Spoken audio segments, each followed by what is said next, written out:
Magandang araw po sa inyo, Sir Blair, at maging sa inyong mga tagapakinig.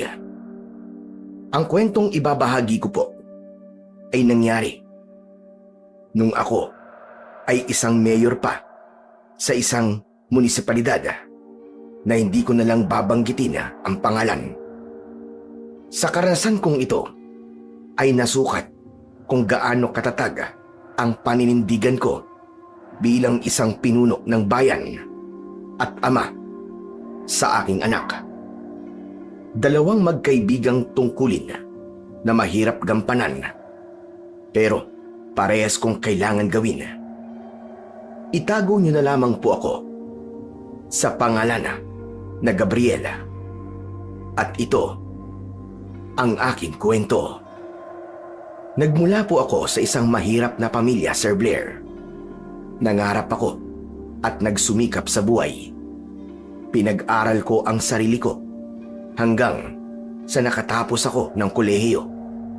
Nang magkaroon ako ng asawa, ay doon na namin naisipang magtayo ng negosyo. At ang negosyong yon ang unti-unting nag-angat sa amin mula sa kahirapan. Ngunit sa kasamaang palad, naging maselan ang pagbubuntis ng aking asawa sa una naming anak. Nang ipinanganak ng misis ko, ang anak naming si Mikael, ay binawian naman ng buhay ang aking asawa. Napakasakit ng pangyayaring yon sa buhay ko, pero kailangan kong magpatuloy para sa aking anak. Mag-isa ko siyang pinalaki at binuhay. Tinutukan ko ang negosyo namin dahil kailangan ko yung patakbuhin. Ayoko na kasing bumalik sa hirap at maranasan ni Mikael ang naging buhay ko noon. Hanggang sa nakita ko ang pangangailangan ng tulong ng mga tao sa bayan kung saan ako naninirahan. Nung una ay tumutulong ako sa pamamagitan ng pagbibigay ng grocery at pagsasagawa ng mga medical mission. Dumating na ho sa punto na nagkaroon ako ng interes na pasukin ang politika. Una ay naging kagawad po ako. Sunod ay naging kapitan. Hanggang sa tumakbo na ako bilang mayor. Hindi ko makakalimutan ang araw na yon. Araw yon, nalalabas na ang resulta ng eleksyon. Nasa salas ako ng aming bahay nang humahangos na dumating ang matalik kong kaibigan na si Elmer. Gabriel! Gabriel! Napakagandang balita! Nanalo ka, Gabriel! Nanalo ka! Ikaw na ang mayor ng bayan na ito! Huwag mo akong binibiro, Elmer, ha? Wala ko sa mood para sa kalokohan mo. Ano ka ba? Panalo ka nga! Napakalaki ng lamang mo kay Ignacio! Ano ba kasi ginagawa mo rito? Bakit wala ka rin sa bilangan? Kinakabahan kasi ako eh. Ewan ko ba? Pues, hindi ka na dapat kabahan dahil nanalo ka! Congrats pare! Mayor ka na, maniwala ka! Hindi ako nagbibiro! Diyos ko, maraming salamat po sa pagkakataon na makakapaglingkod ako sa mga kababayan ko. Maraming salamat po, Panginoon. Talaga, Tay? Nanalo ka? Oo, Mikael. Nanalo daw ako eh. Kung ganun, mas lalo ka na palang mawawala ng oras sa akin. Hindi na ba matutuloy yung bakasyon natin next month? Ipapakancel ko na ba yun? Matutuloy pa rin yun. Hindi ka ba masaya para sa akin, anak? Nanalo ako sa pagka-mayor. Bakit naman ako magiging masaya? Dahil dyan, mas lalo ka magiging abala. Busy ka na nga sa mga negosyo natin tapos magiging busy ka pa dyan. Dahil sa pagiging mayor nyo.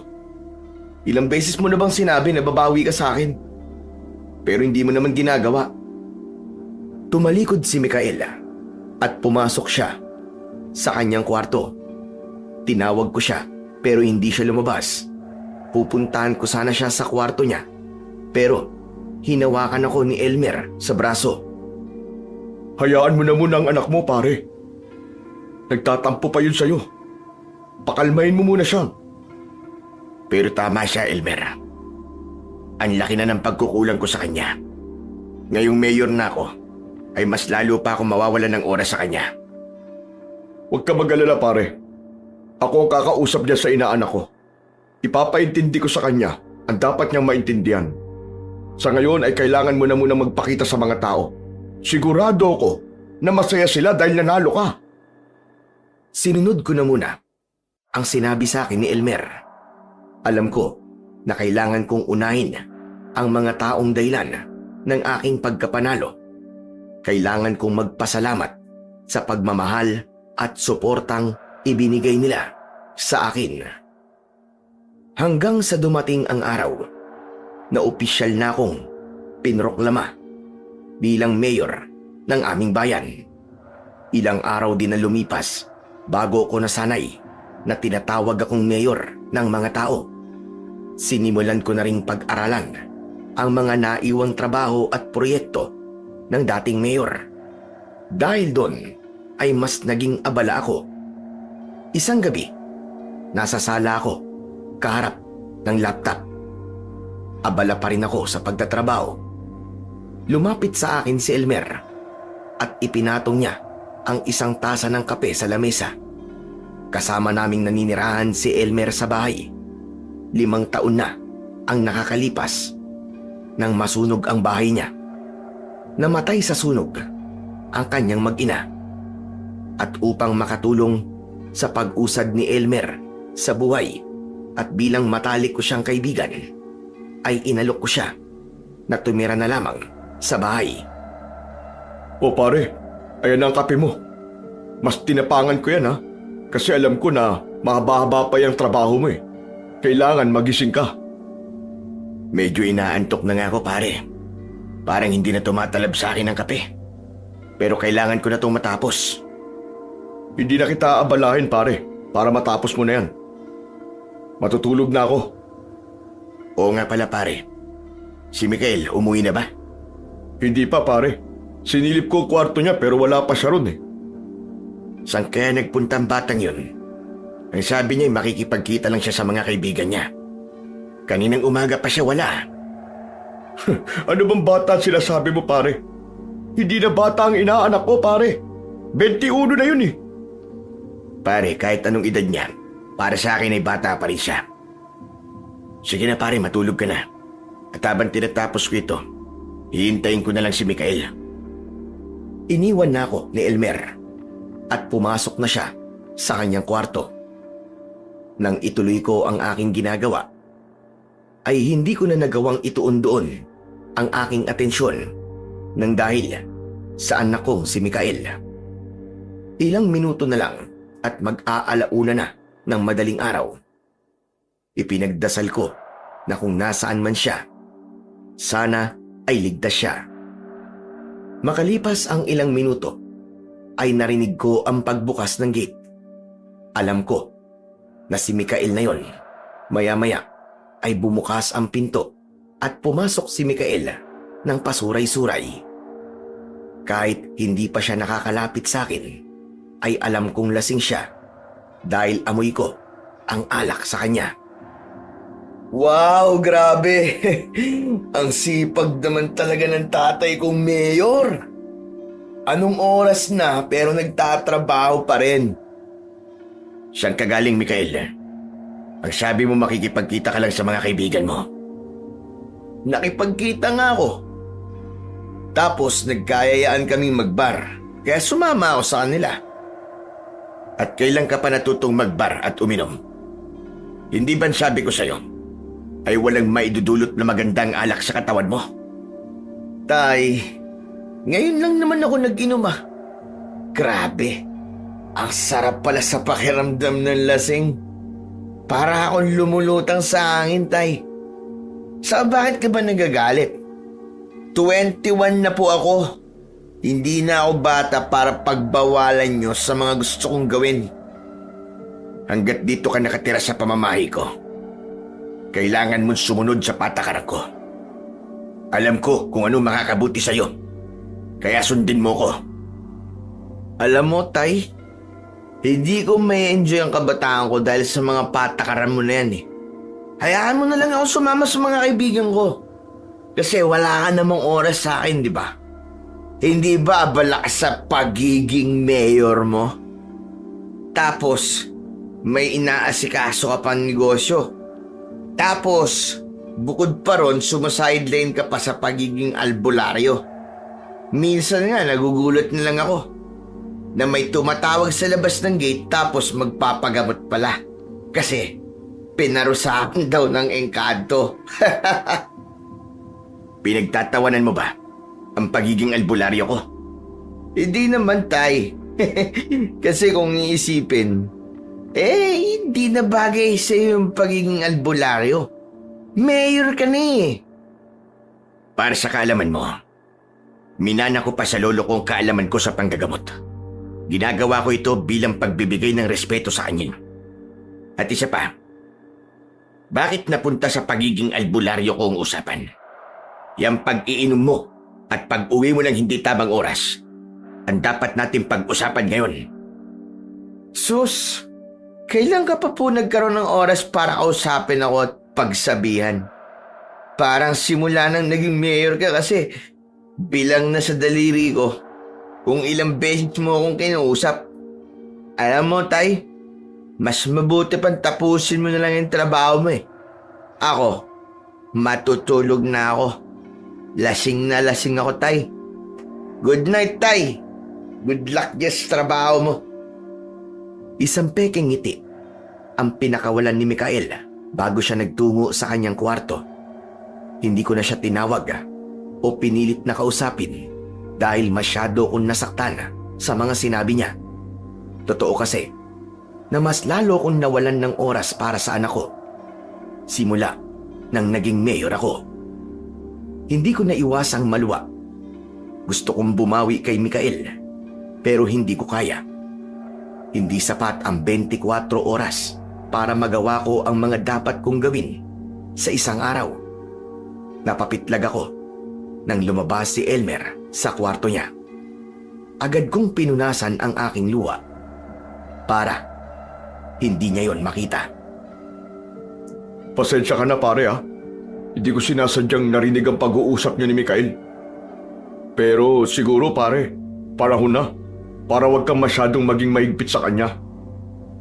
Kapag sinunod ko sinabi mo pare, panigurado, mapapariwara lang si Mikael, kagaya ng iba. Bakit pare? Wala ka bang tiwala sa anak mo? Wala ka bang tiwala sa kung paano mo siya pinalaki? Gabriel, malaki na si Mikael. Alam niya na ang tama at mali. Hayaan mo siyang mag-explore pare. Hindi ba may kasabihan na kapag mas lalo mong sinasakal, ay mas lalong kumakawala? Ano bang tingin mo? Sinasakal ko si Gabriel? Kinukontrol ko siya, ganun? Gusto ko lang na maging maayos ang buhay niya at hindi yung paraan para kontrolin siya. Ang gusto kong sabihin pare, hayaan mo ang anak mo na gawin kung ano ang gusto niya. Alam natin pareho na hindi gagawa si Mikael ng bagay na ikakapahamak niya. Saka hayaan mo siyang sumama sa mga kaibigan niya. Alam kong masakit tong sunod na sasabihin ko pare. Pero wala ka na kasi talagang oras sa kanya. At hindi naman pwedeng nandito lang siya sa bahay. Hayaan mo siyang magkamali. Dahil doon siya matututo. Tinapik ni Elmer ang braso ko at iniwanan niya na ako sa sala. Napatulala ako sa kawalan at nahulog ako sa malalim na pag-iisip. Sa totoo lang, ay nalilito na ako kung ano ba ang gagawin ko. Hindi ko alam kung uunahin ko ba ang tungkulin ko bilang mayor o ang pagiging tatay ng aking anak. Mag-aalas 2 na ng madaling araw nang natapos ko ang aking ginagawa. Nagtungo na ako sa aking kwarto. Papatayin ko na sana ang ilaw nang nakita ko ang larawan ng aking asawa na nakapatong sa maliit na lamesa sa tabi ng aking kama. Lumapit ako roon at kinuha ko ang picture frame. Umupo ako sa gilid ng kama at pinagmasdan ko ang litrato ng aking asawa. Hirap na ako sa anak natin, Sonia. Kung buhay ka sana, ay hindi ganito ang nangyayari sa pamilya natin. Malamang ay hindi nauuaw sa atensyon si Mikael dahil kasama ka namin. Patawarin mo ko kung napakalaki na ng pagkukulang ko sa anak natin. Hindi ko na alam kung paano pa ako makakabawi sa kanya. Hinayaan kong maglandas ang luwa sa magkabilaan kong pisngi. Pinakawalan ko ang emosyon na kanina ko pa pinipigilan. Maya-maya pa ay ibinalik ko na ang larawan ng aking asawa sa lamesa. Pinatay ko na ang ilaw at saka ako humiga para matulog. Kinabukasan, habang kumakain kami ng almusal, ay tahimik kaming tatlo. Walang naglakas ng loob para magsalita. Nakabihis na ako para pagkatapos kumain ay diretso na ako sa munisipyo. Maya-maya pa ay napasimangot ako dahil meron akong naaamoy na hindi maganda. Ano yung amoy na yun? Parang may patay na kung anong hayop ha. Aba, oo nga no. Ang baho. Nakakawala tuloy ganang kumain. Hanapin mo nga mamaya kung saan nanggagaling yon. Baka merong patay na daga sa kung saan dito sa bahay. Sige pare, ako bahala doon. Hahanapin ko yung pagkatapos natin kumain. Oo nga pala, Mikael. Meron ka ba lakad ngayon? Wala naman, pero bukas meron. Saan ka pupunta bukas? Nakalimutan niyo na po ba? Bukas yung bakasyon natin pero alam ko namang hindi ka makakasama kaya ako na lang ang aalis na mag-isa. Bukas na nga pala yun ano. Pwede bang i-move na lang natin sa Sabado para masamahan kita? Hindi na po pwede. May policy po yung resort na kung magpapabago ka ng date, dapat 1 week before ng booking date. Hindi po ba sinabi ko na sa inyo dati na i-cancel na lang natin kasi siguradong hindi ka makakasama? Pero sabi mo wag. Pasensya ka na talaga anak. Kung di kita masasamahan bukas sa bakasyon na pinlano natin. May trabaho pa kasi ako hanggang sa Biyernes.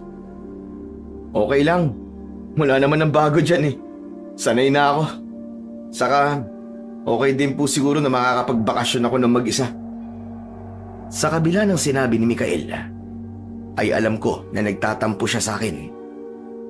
Para sa tatay na kagaya ko ay masakit yun. Pero hindi talaga ako pwedeng sumama sa kanya dahil sa mga responsibilidad ko.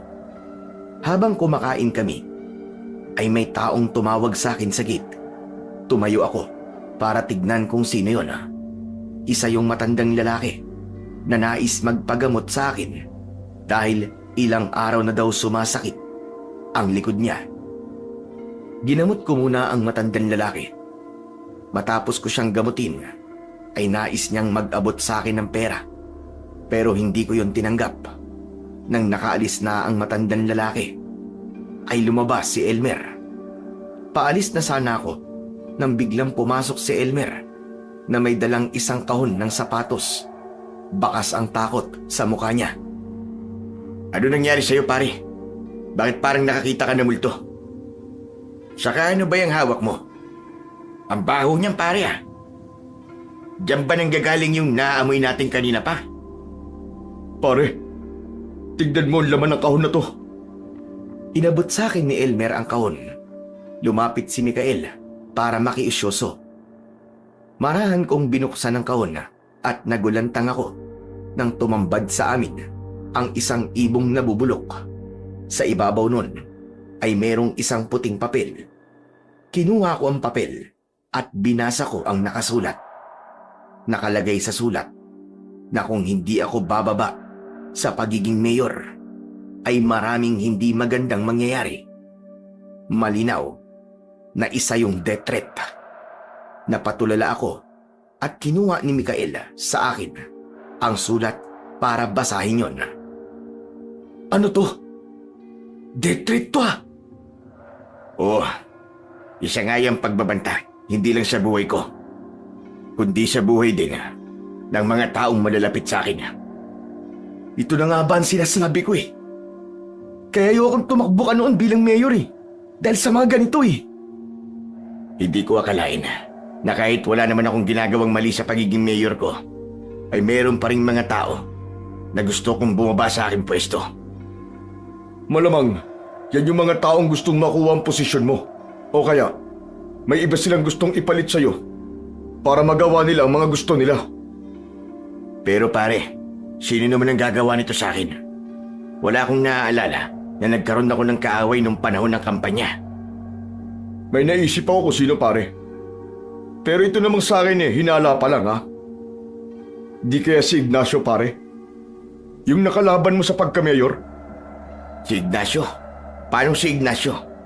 Napakabait na tao nun ah. Kahit magkalaban kami sa pagiging mayor, ay magandang pakikitungo niya sa akin. Dahil iisa kami ng hangarin para sa bayan na ito. Sa bagay, mabait nga pala si Ignacio no? Pasensya ka na pare. Siya kasi kagad ang unang pumasok sa utak ko eh. Pero ano nang gagawin natin pare? Dapat siguro i-report natin yan sa mga pulis. Sa ngayon wag na muna. Baka kasi nananakot lang ito eh. Pero kailangan nating maging maingat. Mikael, wag ka na munang tumuloy sa bakasyon mo bukas. Dito na lang muna kayo ni Ninong Elmer mo sa bahay habang hindi pa natin nasisiguro na ligtas na tayo. Ano? Hindi pwede tay. Tutuloy ko pa rin po yung bakasyon ko. Bayad na yun eh. Talagang magagawa mo pang magbakasyon? Kahit may banta na sa buhay natin? Kapag sinabi kong hindi ka tutuloy, hindi ka tutuloy. Para rin yan sa kaligtasan mo, anak. Alis na ako dahil kailangan ko nang pumunta sa munisipyo. Elmer, pare, ikaw nang bahala dito. Huwag mong papaalisin si Mikael. Nagmamadali akong umalis ng bahay para magtungo sa munisipyo.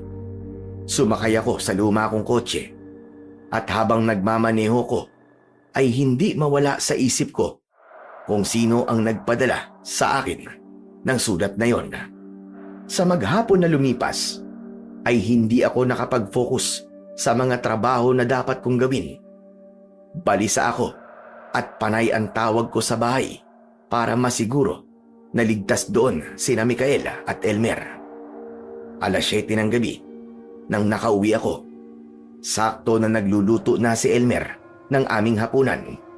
Nang tanungin ko siya kung nasaan si Mikael, ay sinabi niya na pumasok kanina sa kwarto ko.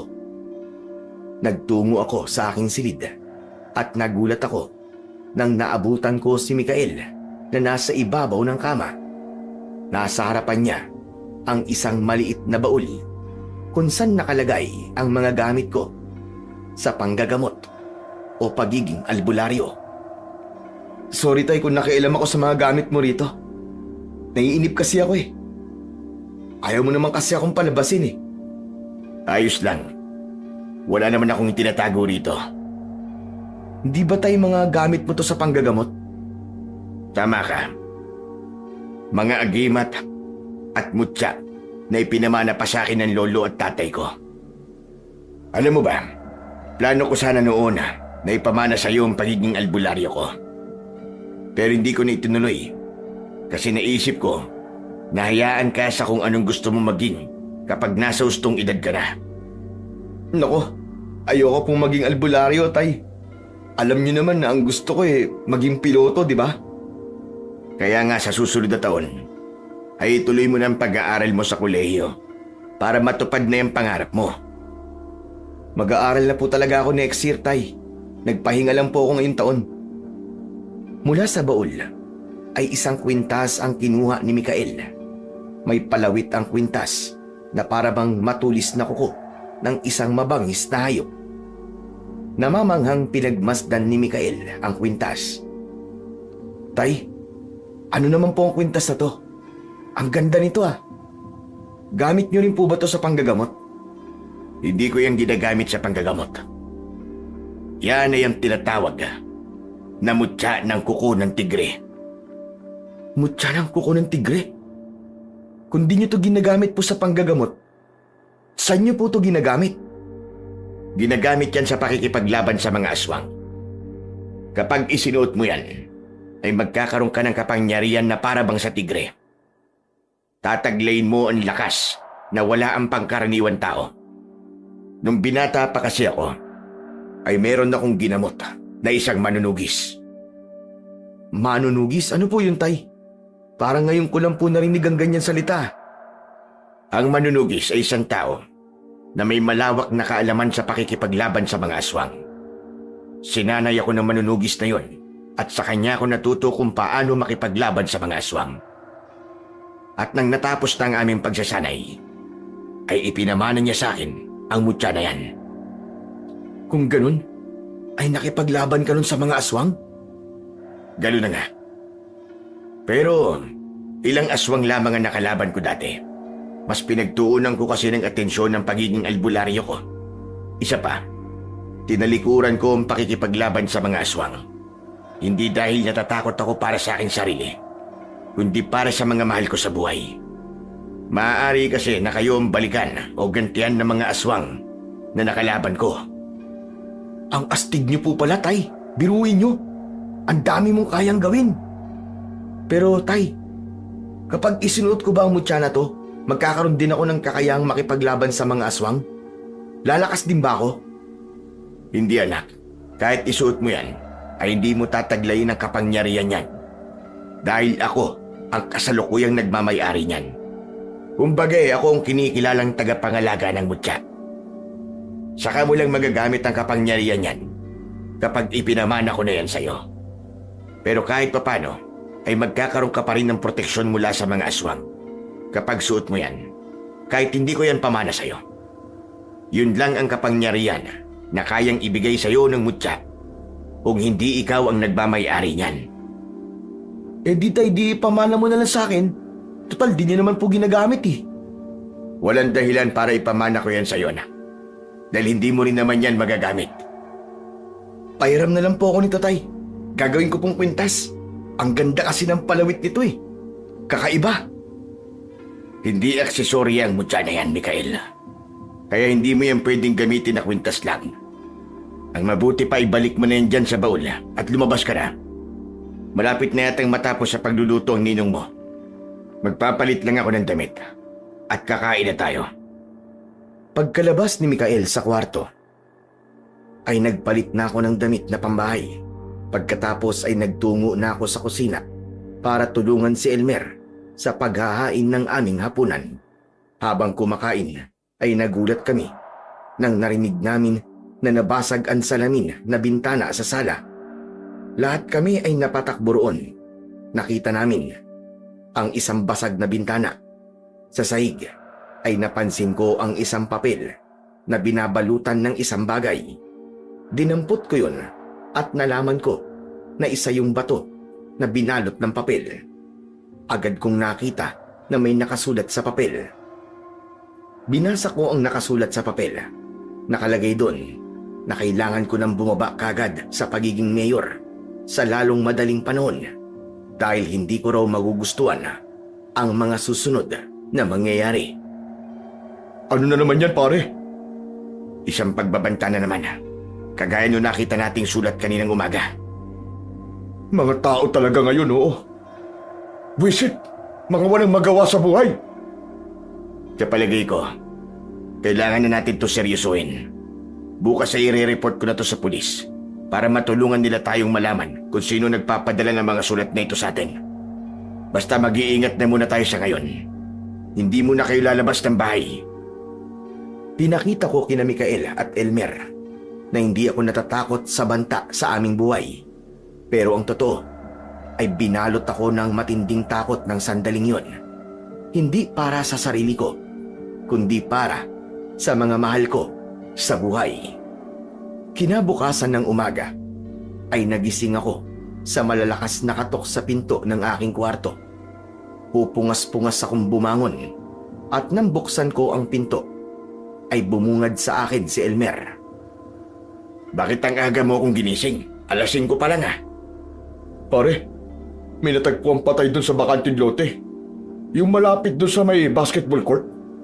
Ano ka mo? Sinong pinatay? Hindi ko kilala eh. Narinig ko lang kanina na may nagkakagulo sa labas. Ang mabuti pa, puntahan natin. Magkasama kaming nagpunta ni Elmer sa lugar kung saan naroon ng bangkay. Pagdating namin doon, napakaraming tao at meron na ring mga pulis. Sinubukan kong makalapit sa bangkay ng lalaki at nagimbal ako kung gaano kabrutal ang paraan ng pagpatay sa kanya. Wakwak ang kanyang tiyan at puno ng kagat at kalmot ang buong katawan niya. Kinilabutan ako sa aking nakita. Bumalik sa alaala ko yung panahon na sinasalakay ng mga aswang ang baryo kung saan ako lumaki. Ang sinapit ng lalaking yon ay kagaya ng nangyari sa mga naging biktima ng mga aswang sa baryo namin. Hinayaan na namin ang mga pulis sa kanilang pag-iimbestiga. Pag-uwi namin ni Elmer, ay agad akong uminom ng tubig para kahit papano ay kumalma ko. Grabe naman yung ginawa dun sa lalaki, pare. Walang awang gumawa nun. Biruin mo, winakwak ang tiyan. Adik siguro ang pumatay dun. Ano sa tingin mo, pare? Ewan ko. Pero iba ang hinala ko, pare. Sa tingin ko, hindi tao ang gumawa nun. Kung hindi tao, pare, ano? Naniniwala ka ba sa aswang, pare? Medyo. Doon kasi sa lugar namin, palagi ako nakakarinig ng kwento tungkol sa mga aswang eh. Pero hindi pa ako nakakakita ng totoong aswang. Ang ibig mo ba sabihin aswang ang pumatay dun sa lalaki? Paano mo naman nasabi? Nakakita na ako ng ganung bangkay sa baryo namin noon. Yung paraan ng pagpatay dun sa lalaki sa bakanting lote ay kagaya ng pagpatay sa mga naging biktima ng mga aswang sa baryo namin. Diyos ko, kung ganun, ay merong aswang dito sa atin? Hindi ako sigurado, pero hinala ko pa lang naman yan. Naputol ang pag-uusap namin ni Elmer nang may kumalampag sa gate. Agad akong tumakbo roon, pero wala akong nakitang tao. Ang nakita ko ay isang sulat na nakaipit sa grills ng gate. Kinuha ko yon at binasa. Nakalagay sa sulat na nagsisimula na ang mga hindi magandang mangyayari at kung ayaw kong isunod niya ang mga mahal ko sa buhay, ay magbitaw na daw ako sa pagiging mayor ko. Nilukot ko ang sulat at nakatiim ang bagang na bumalik ako sa loob ng bahay. Sino yung tao sa labas?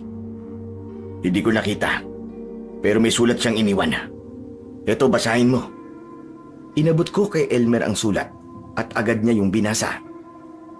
Ibig sabihin, yung nagpapadala sa'yo ng sulat ang may kagagawan ng pagpatay dun sa lalaki? Pwedeng oo. At pwede ring meron siyang inutusan.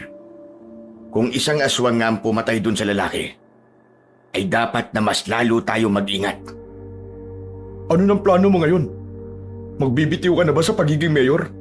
Bakit ko naman gagawin yon? Kapag ginawa ko yon, ay binigyan ko lang ng kasiyahan yung taong gusto kong bumaba sa aking posisyon.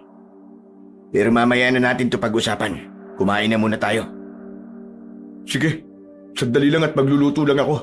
Relax ka lang muna dyan, ha? Umupo muna ako sa sofa at pinag-isipan ko kung ano ang susunod kong gagawin. Naisip ko na hindi ko maaaring sabihin sa mga pulis na aswang ang pumatay doon sa lalaki dahil paniguradong hindi nila ako paniniwalaan.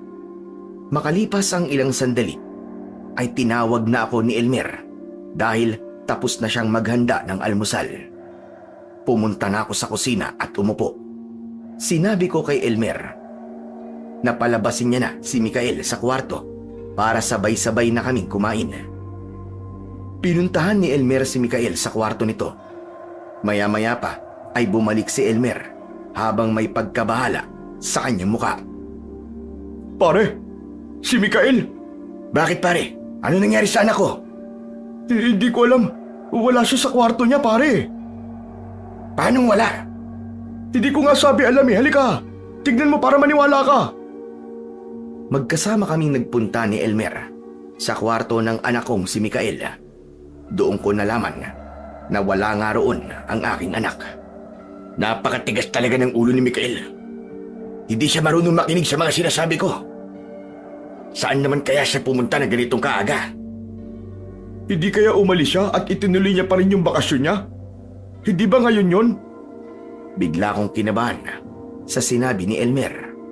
Tumakbo ko sa labas at nanghina ako nang malaman na wala roon ang aking kotse.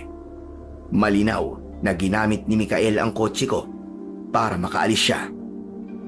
Agad na sumunod sa akin si Elmer at maging siya ay nagulat nang malaman na wala roon ang kotse ko. Pare, yung kotse mo. Nawawala. Baka nakarnap, pare. Ano ba nakahanap ang sinasabi mo? Ginamit ni Mikael yung sasakyan ko para umalis. Para magpunta doon sa resort na yun. Aba, oo nga no. Akala ko nakarnap. Di ka man lang ba nagising nang umalis si Mikael gamit yung kotse ko? Hindi. Nagsarap kasi ng tulog ko kagabi. Kahit nga ikaw hindi ka rin naman nagising, di ba? Napakatigas talaga ng ulo ng batang yun. Parang hindi niya siniseryoso ang mga pagbabanta sa atin. Hindi ko talaga alam kung kanino siya nagmana. Malamang sa'yo, ikaw ang tatay Alangan naman sa akin, ninong lang ako. Anak ng putyang buhay to. Bumalik na ako sa loob ng bahay. Kinuha ko ang cellphone ko at sinubukan kong tawagan si Mikael. Pero hindi ko siya makontak dahil nakapatay ang kanyang cellphone. Mas lalo akong nag-alala para sa anak ko dahil malinaw na nakalagay sa huling sulat na natanggap ko na isusunod na nito ang mga mahal ko sa buhay. Sa kabila ng problema ko, ay kailangan ko pa rin pumasok sa munisipyo para magtrabaho. Yun ang mahirap kapag naglilingkod ka sa mga tao. Kailangan mong isantabi ang personal mong problema dahil sa responsibilidad mo sa bayan. Halos kada minuto ay sinusubukan kong tawagan si Mikael pero bigo akong makontak siya. Kahit alam ko na nasa bakasyon siya, ay hindi ko pa rin maiwasang mag-alala para sa kanya. Nag-iisang anak ko lang si Mikael at ayokong may mangyaring hindi maganda sa kanya. Pagsapit ng hapon ay nakatanggap ako ng text message mula kay Mikael. Humingi siya ng sorry sa akin at sinabi niya na tumuli siya sa pagbabakasyon dun sa resort. Sinabi rin niya na wag na akong tumawag sa kanya dahil ayaw niyang maabala ang kanyang bakasyon. Agad kong tinawagan ang numero ni Mikael. Makalipas ang ilang ring ay sinagot niya na yon. Tay naman, di ba sabi ko wag na kayong tumawag? Ang kulit niyo naman Anak sa wedding, ako pa talaga makulit ngayon.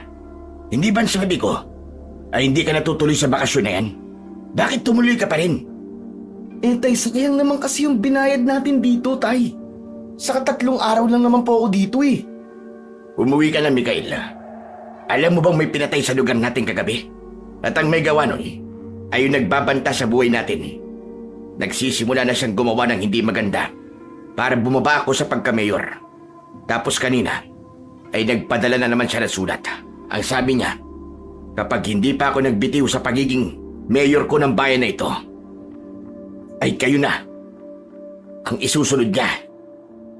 Baka kailangan mo na magbitiw sa pagiging mayor mo, tay. Ano sabi mo? Yun naman talaga ang solusyon para matapos na ang pagbabanta sa buhay natin, di ba? Magbitiw ka na sa pagiging mayor para matapos na to. Alam mong hindi ko gagawin yan. Tapat ako naglilingkod sa mga tao. Kaya walang dahilan para sundin ko ang gusto niya. Walang dahilan? Hindi pa ba sapat na dahilan sa'yo na may banta na sa buhay natin lahat? Alam mo, tay, tapusin na natin ang pag-uusap na to. May gagawin pa po ako Umuwi ka na, Mikael. Biglang naputol ang linya. Hindi ko naiwasang mapamura sa sobrang inis. Sinubukan kong tawagan ulit si Mikael, pero nakapatay na naman ang cellphone niya. Nang sumunod na araw, ay muli akong ginising ni Elmer ng maaga para ipaalam sa akin ang isang masamang balita. Ayon sa kanya, ay isang pamilya naman ang pinatay kagabi. Agad kaming nagpunta sa pinangyarihan ng krimen at nanghina ako Pagkakita ko sa mga biktima, kitang-kita ko kung paano wala silang awang pinatay. At sa itsura nila, sigurado ko na aswang ang may kagagawa nun. Habang naglalakad pa uwi, ay nakatulala lang ako. Hindi ako makapaniwala na may nangyayaring ganong klase ng patayan sa lugar na aking nasasakupan.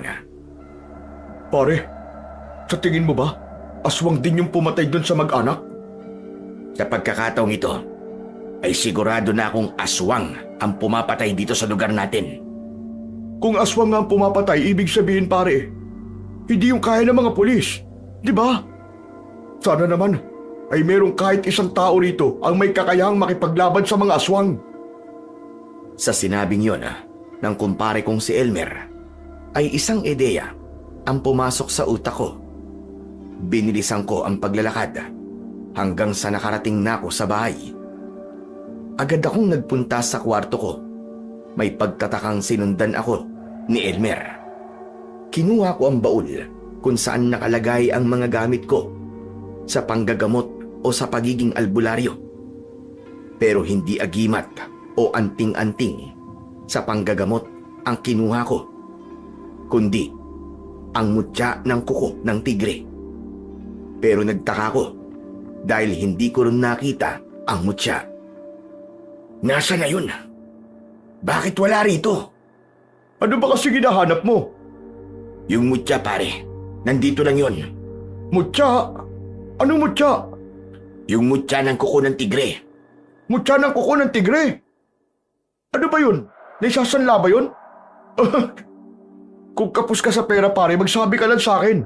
Pwede kitang pautangin, pambihira ka, oo. Hindi yun alahas na pwedeng isanla. Isa yung bagay na magagamit ko sa pakikipaglaban sa mga aswang. Bibigyan ako nun ng lakas para madali kong matalo ang kahit na sinong aswang na lalabanan ko. Teka, totoo ba yung sinasabi mo? Naisip mo ba yan dahil sa sinabi ko kanina na sana ay merong kahit isang tao na makipaglaban dun sa aswang? Tama ka sa sinabi mo pare. Naisip ko na may kakayahan akong makipaglaban sa aswang. Kaya ako ang dapat na gumawa nun. Grabe ka na talaga pare. Napakarami mo namang alam gawin. Yan din ang sinabi sa akin ni Mikael noon. Sandali. Oo nga pala, si Mikael. Oh, anong meron kay Mikael? Hindi ba nasa bakasyon siya? Ang ibig ko sabihin, baka si Mikael ang kumuha ng mutya ko. Nung nakita niya kasi yon, ay nagkaroon siya ng interes na hiramin yun sa akin. Hindi kaya dinala niya yon nung umalis siya? Yan ang hindi ko alam. Ang mabuti patawagan mo siya para malaman mo. Kahapon ko pa nga siya sinusubukan tawagan pero nakapatay ang cellphone niya. Nagkausap naman kami kahapon pero sandali lang. Pinapauwi ko siya pero ayaw niya. Sandali, susubukan ko siyang tawagan. Hinugot ni Elmer ang kanyang cellphone mula sa bulsa ng shorts niya. Maya-maya pa ay inabot niya sa akin ang cellphone at sinabi niya ay nagri-ring ang cellphone ni Mikael. Agad kong kinuha ang cellphone at inilapit ko yon sa tenga ko. Makalipas ang ilang sandali ay sinagot na ni Mikael ang tawag. Ninong, ba't ka tumawag? May problema ba? Ako to, Mikael, at huwag mo susubukan putulin tong tawag ko dahil magagalit na talaga ako sa'yo. Ano ba kasing kailangan nyo, Tay? Nagkausap na tayo kahapon, di ba? Okay lang naman ako rito Sayang, Tay, di ka sumama. Nag-e-enjoy ka rin sana kagaya ko. Makinig ka muna. May tatanong ako sa'yo. At ang gusto ko ay totoo ang isasagot mo, ha? Ano po bang itatanong nyo? Dinala mo ba ang mutya ng kuko ng tigre? Ano pong mutya ng kuko ng tigre? Pwede bang huwag ka na magmangmangan? Alam kong alam mo kung anong tinutukoy ko. Nasa iba yon? Ah, oo. Yung mutya na ginamit niyo nun sa pakikipaglaban sa mga aswang? Opo, nasa akin nga po. Kinuha ko yun habang tulog kayo.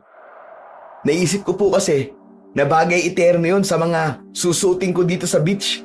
Ang astig nga tignan Hindi ba sinabi ko na sa'yo na hindi yun bagay na gagamitin mong palamuti sa katawan mo? Umuwi ka na nga rito at ibalik mo sa akin ang mutya ng kuko ng tigre. Grabe ka naman, Tay. Kung sabihan mo ako na umuwi ngayon, parang nasa kabilang kanto lang ako ah. Ang ibig kong sabihin, bumiyahe ka na pauwi ngayon dito. Huwag mo akong pinipiloso po. Tatapusin ko muna tong bakasyon ko tapos uuwi ako dyan. Kailangan ko na yan sa lalong madaling panahon. Alam mo ba, na isang buong pamilya ang pinatay dito ng aswang? Kailangan ko ang mutya na yan para malabanan at mapatay ko yung aswang na nandito sa lugar natin. Po, seryoso ka po ba sa sinasabi niyo, Tay? Bakit sa tingin mo ba? Gagawin kong biro ang ganitong bagay? Kaya umuwi ka na. Ibigay mo sa akin ang mutya. Hindi ako makakalaban sa aswang ng wala yan. Sige po, uuwi na po ako ngayon. Mag-i-impake lang po ako ng mga gamit ko tapos babiyahin na po ako kagad. Mabuti naman ha. At susundin mo na ako sa pagkakataong ito.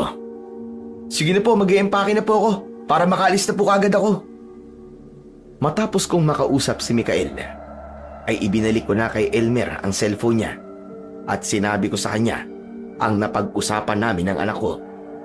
Alam ko na naramdaman ni Mikael na seryoso ko at kung di niya agad maibibigay sa akin ng mutya ng kuko ng tigre, ay may posibilidad na badagdagan pa ang bilang ng mga biktima ng aswang. Bago umalis si Mikael sa resort kung saan siya naroon, ay tumawag muna siya sa akin para ipaalam na paalis na siya at pabalik na siya sa bahay. Habang hinihintay ko ang anak ko, ay hindi ako mapakali sa sala. Panay ang lakad ko na para bang isa kong pusang hindi mapaanak. Uy pare, ano ba nangyayari sa'yo? Kanina ka palakad ang lakad dyan ah. Aba, pwede bang pumirmi ka na lang sa isang lugar? Kinakabahan kasi ako para kay Mikael, pare. Alam mo yung pakiramdam na parang may masamang mangyayari? Ganun yung nararamdaman ko ngayon. Ano kaya kung tawagan ko si Mikael? Hindi ba't nagmamaneho siya? Mas mapapahamak yun kung kakausapin mo siya habang nagdadrive. Kumalma ka nga lang dyan. Ako na nagsasabi sa'yo, maya-maya lang nandito na si Mikael at dala niya na yung sinasabi mong mutya. Teka nga, gaano ba kalakas ang kapangyarihan ng mutya na yun? At parang sigurado ka na kapag ginamit mo yun, ay matatalo mo yung aswang. Basta pare, malakas ang kapangyarihan nun laban sa mga aswang.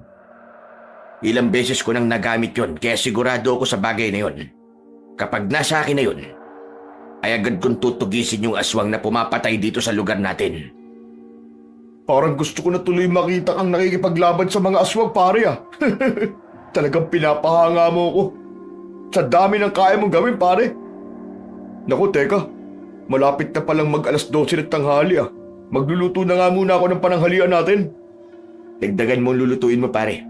Dahil paniguradong maya-maya lang, nandito na si Mikael.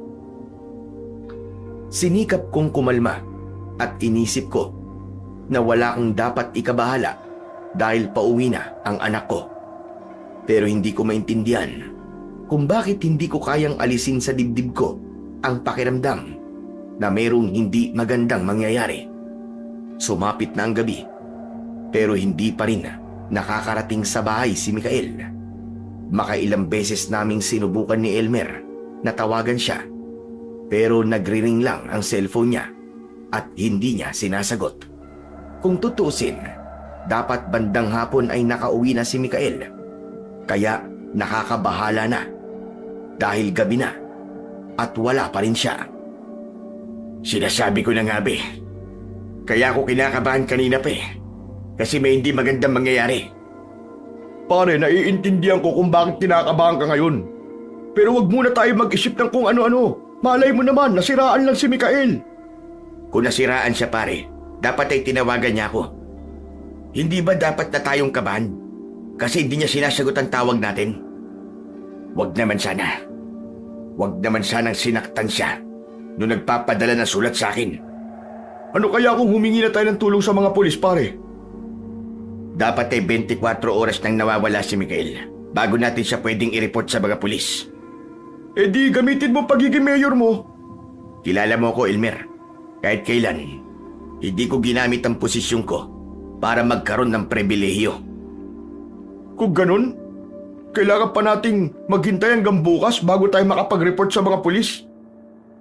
Ano kaya kung ako na lang muna maghanap kay Mikael? Aalis na ako ngayon, pare. Susundan ko yung daan niya pauwi. At baka tama nga na nasiraan lang siya. Baka makita ko siya sa daan. Baka nakasilent ang telepono niya kaya hindi niya sinasagot ang tawag natin. Hindi niya naririnig. Delikado na sa oras na to, pare. Kung lalabas ka, alam mo naman na may aswang na pumapatay dito sa atin, di ba? Magsasalita pa sana ako. Nang biglang tumunog ang aking cellphone, agad ko yung kinuha sa ibabaw ng lamesa at halos tumalon ang puso ko nang nalaman kong si Mikael ang tumatawag. Sinagot ko ang tawag at umasa ako na sasabihin sa akin ni Mikael na malapit na siya sa aming bahay. Ni-loudspeaker ko pa ang tawag niya para marinig din ni Elmer ang pag-uusapan namin. Hello anak. Salamat sa Diyos at tumawag ka na. Nasaan ka na ba? Malapit ka na ba? Tay, hindi po muna ako makakauwi. Anong hindi makakauwi? Anong ibig mo sabihin? Nasaan ka ba? Sabihin mo sa akin kung nasaan ka at susunduin kita dyan. Tay, tulungan mo ako. Natatakot ako rito, Tay. Ano ba talaga nangyayari sa'yo? Kanina po kasi habang nagmamaneho ko, ay may mga tao pong humarang sa akin. Pinababa po nila ako ng sasakyan kasi sabi nila, kailangan nila ng tulong. Tapos, tinutukan po nila ako ng patalim at isinama nila ako sa isang liblib na baryo. Liblib na baryo? Saan yan? Hindi ko nga po alam, Tay eh. Pero Tay, lahat ng nakatira dito mga aswang. Lahat sila aswang, Tay. At ang sabi nila, kailangan kong sabihin sa'yo na papakawalan lang nila ako kung magbibitiw kayo sa posisyon nyo bilang mayor. Hindi nila makukuha ang gusto nila. Hahanapin kita, anak. Ililigtas kita. Parang awa mo na, Tay. Ayoko pang mamatay. Tulungan niyo ako. Oo, anak. Tutulungan kita. Ililigtas kita sa mga aswang na yan, ha? Hahanapin kita. Pangako. Hintayin mo lang ako, anak, ha? Nak, meron ako itatanong sa'yo. Yung kwintas na kinuha mo sa akin, suot mo ba? Opo, Tay. Suot ko po. Biglang naputol ang tawag. Sa sobrang kaba, ay hindi ko napigilang mapamura. Sinubukan ko uling tawagan si Mikael, pero nakapatay na ang cellphone niya. Tama bang pagkakaintindi ko, pare, sa mga sinabi ni Mikael? May kumidnap sa kanyang mga aswang at nasa isang baryo siya na puro mga aswang ang nakatira? Tama ka, pare. At ang gusto ng mga aswang na yun ay bumaba ko sa pwesto. At ang kapalit nun ay ang kaligtasan ng anak ko. Bababa ka na ba sa pagiging mayor, pare? Hindi ko gagawin ang gusto nila. Alam ko na kahit bumaba ko sa pwesto, ay sasaktan at sasaktan pa rin nila ang anak ko. Pero kung di mo sila susundin, pare, eh baka patayin nila si Mikael. Aba, pare naman, pwede bang sa pagkakataon na to, ay unahin mo muna ang kapakanan ng anak mo? Alam ko ang sinasabi ko, Elmer. Alam ko na hindi nila masasaktan si Mikael dahil nasa kanya ang mutya ng kuko ng tigre. Kahit hindi ikaw ang nagmamay-ari nun, ay kaya ka pa rin nung proteksyonan sa mga aswang. Basta't nasa katawan mo yun. Kaya sigurado ko na hindi masasaktan ng mga aswang na yun si Mikael. Sigurado ka ba sa bagay na yan, pare? Sigurado. Dahil kung wala kay Mikael ang mutya, ay susugal talaga ako at magbibitiw na ako sa pagiging mayor ko. Ang kailangan ko lang gawin ngayon ay ang hanapin ang kinaroroonan ni Mikael at iligtas siya mula sa mga aswang. May tiwala ako sa'yo, pare. Alam ko na hindi mo ipapahamak si Mikael. Kung meron kang tulong na kailangan, sabihin mo lang sa akin, pare. Labis akong nagpasalamat kay Elmer dahil sa suportang ipinaramdam niya sa akin. Nang sandaling yon, ay inalis ko muna ang takot sa aking dibdib dahil alam ko na hindi ako makakapag-isip ng maayos kung hahayaan kong mangibabaw sa akin ang takot at kaba. Kinabukasan ng umaga, ay agad kong sinabi sa aking nasasakupan ang nangyari kay Mikael. Ngunit hindi ko sinabi na mga aswang ang dumukot sa kanya dahil baka hindi nila ako seryosohin. Humingi ako ng tulong sa lahat para mas mapadali ang paghahanap sa anak ko. Sinabi ko na kung meron mang nakakita sa pagdukot sa anak ko, ay agad na ipagbigay alam sa akin o sa mga pulis. Ipinaalam ko rin na may ibibigay akong pabuyang pera sa kung sino man makapagbibigay ng kahit maliit na impormasyon sa kinaroroonan ni Mikael. Matapos yun, ay umuwi na kami ni Elmer sa bahay. Pare, sa tingin mo ba'y makakatulong na sinabi mo sa lahat na may kumidnap kay Mikael? Sa palagay ko, ay mas mapapadali ang paghahanap natin sa kanya kung maraming tao ang tutulong sa atin. Sa bagay, tama ka naman dyan sa sinasabi mo, pare. Sana talaga ay makauwi na si Mikael dito. Ang hindi ko lang maintindihan ay kung bakit mga aswang ang gustong bumaba ka sa pwesto. Maiintindihan ko pa kung isang grupo ng mga tao na ayaw sa pamamahala mo eh. Pero aswang talaga? Isa din yan sa palaisipan sa akin. Ang hinala ko ay binayaran ng mga aswang na yon ng isang tao o higit pa para gawin ang lahat ng ito. Napahinto kami sa pag-uusap ni Elmer nang isang kotse ang huminto sa harapan ng bahay namin. Mula roon ay bumaba ang isang matangkad na lalaki. Tumayo ang lalaki sa harapan ng gate at tinawag niya ang pangalan ko. Inutusan ko si Elmer na buksan ang gate at papasukin ang lalaki. Ang lalaking yon ay si Ignacio. Siya ang nag-iisang nakalaban ko sa pagka-mayor nung nakaraang eleksyon. Nang nasa loob na ng bahay si Ignacio, ay pinaupo ko siya. Nabigla naman ako sa pagbisita mo. Hindi ko inaasahan to, Ignacio. Nakarating kasi sa akin ang nangyari sa anak mo si Mikael. Gusto ko sanang tumulong sa paghanap sa kanya. Pwede kong utusan ng mga tao ko para hanapin siya. Yun ay kung papayag ka. Maraming salamat, Ignacio. Kailangan talaga namin ng tulong ng kahit na sino ngayon para iligtas ang anak ko. Tatanggapin ko ang tulong na inaalok mo. Salamat talaga dahil napakabuti mong tao. Kahit na naging magkalaban tayo nung nakaraang eleksyon, ay hindi mo ko'y tinuring na kalaban. Alam mo, Gabriel, kahit kailan ay hindi kita tinuring na kaaway dahil iisang gusto natin mangyari sa bayan na to. At napakaswerte ng mga tao rito dahil nagagawa mo ng maayos ang tungkulin mo bilang isang alkalde. Salamat talaga sa iyo, Ignacio. Yun lang naman ang ipinunta ko rito. Sasabihan na lang kita kapag may nakuha na akong impormasyon tungkol sa kinaroroonan ni Mikael. Huwag ka mag-alala dahil sigurado ako na ligtas siyang makakabalik.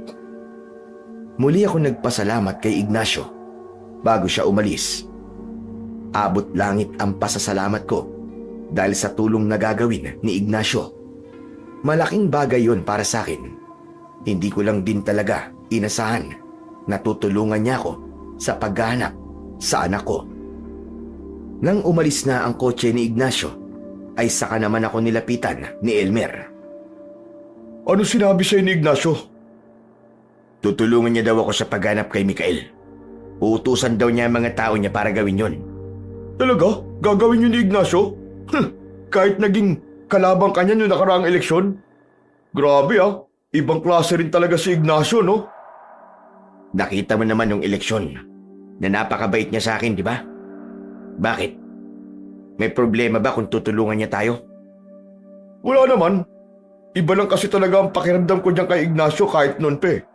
Kahit maganda ang pinapakita niya sa'yo, ay hindi ko kaya magtiwala sa kanya, pare. Alam mo ba yung pakiramdam na kahit walang ginagawang masama ang isang tao, ay mabigat talaga sa loob kasama? Ikaw naman ha. Huwag mo na lang pinag-iisipan ng di maganda yung tao. Tutulungan niya na nga tayo sa paghanap kay Mikael, di ba? Hindi tama na nag-iisip ka ng ganyan sa kapwa mo lalo na't wala naman siyang ginagawang masama sa'yo. Sinabi ko lang naman, pare, kung anong tingin ko kay Ignacio eh. Wala akong masamang ibig sabihin doon.